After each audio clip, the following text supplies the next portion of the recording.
उत्तर प्रदेश सरकार के राज्य मंत्री रजनी तिवारी उच्च शिक्षा मंत्री अपने एक दिवसीय दौरे पर रायबरेली जनपद के सरैनी विधानसभा क्षेत्र लालगंज कस्बे के एक निजी गेस्ट हाउस में भारतीय जनता पार्टी का बूथ कार्यकर्ता सम्मेलन कार्यक्रम आयोजित किया गया था, जिसमें हर मंडल के बूथ अध्यक्ष को बुलाया गया था, जिसमें से 2024 के लोकसभा चुनाव को लेकर बैठक की गई है और उससे चुनाव में रणनीति बनाई गई कि भारतीय जनता पार्टी का प्रत्याशी के पक्ष में चुनाव कराया जाए और गांव-गांव जाकर लोगों को सरकार के द्वारा चलाई जा रही महत्वाकांक्षी योजनाओं को लोगों तक पहुंच सके,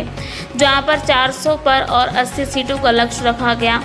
इस दौरान पत्रकारों से बातचीत करते उन्होंने कहा कि इस बार भारतीय जनता पार्टी का प्रत्याशी मैदान में खड़ा है और उसकी जीत एक बार सुनिश्चित है और कांग्रेस पर जमकर हमला बोला और कहा कि आपने कांग्रेस का शासन देखा और भारतीय जनता पार्टी सरकार के 10 साल का शासन में बहुत से कार्य किए हैं। अब चुनाव हो रहा है तो कहीं ना कहीं से चुनाव लड़ने के लिए खड़े तो होंगे ही, लेकिन रायबरेली का कोई विकास नहीं हुआ। रायबरेली लोकसभा में सरैनी विधानसभा के अंतर्गत हमारा बूथ सम्मेलन का कार्यक्रम था। ये हमारी पार्टी की संरचना है कि हम लोग बूथ सम्मेलन करते हैं, उसके बाद अन्य कार्यक्रम हो रहे हैं। तो आज ये बूथ सम्मेलन में हमारा आना यहाँ पे हुआ और यहाँ पे हमारे बड़ी संख्या में बूथ के कार्यकर्ता मौजूद थे। सब में एक उत्साह दिखाई दे रहा था, जोश दिखाई दे रहा था और संकल्प दिखाई दे रहा था मोदी जी को तीसरी बार प्रधानमंत्री बनाने का।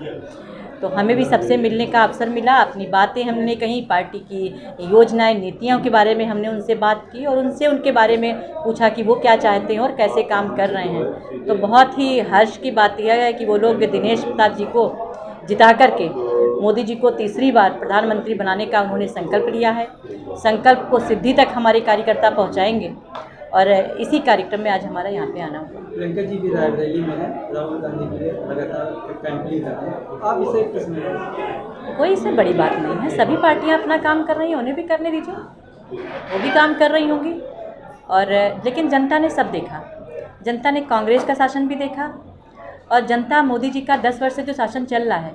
जनता उसको देख रही है। हर व्यक्ति के लिए योजनाएँ बनाई गई हैं, हमारी आस्था का सम्मान रखा गया है, किस तरीके से विश्व में हमारे देश का गौरव बढ़ा है, इसको देख करके जनता ने जो सबको देख लिया, उनको सबक सिखा करके कि अब वो दोबारा से, तो हमें लग नहीं रहा है कि रायबरेली में कभी आएंगे। उनको कहीं समझ में नहीं आया, पता नहीं क्या होगा, कहाँ पर से लड़े कहाँ जाएं, तो वो लोग आए। तो कोई बात नहीं है, पार्टियां अपना काम करती हैं, प्रियंका जी भी अपना काम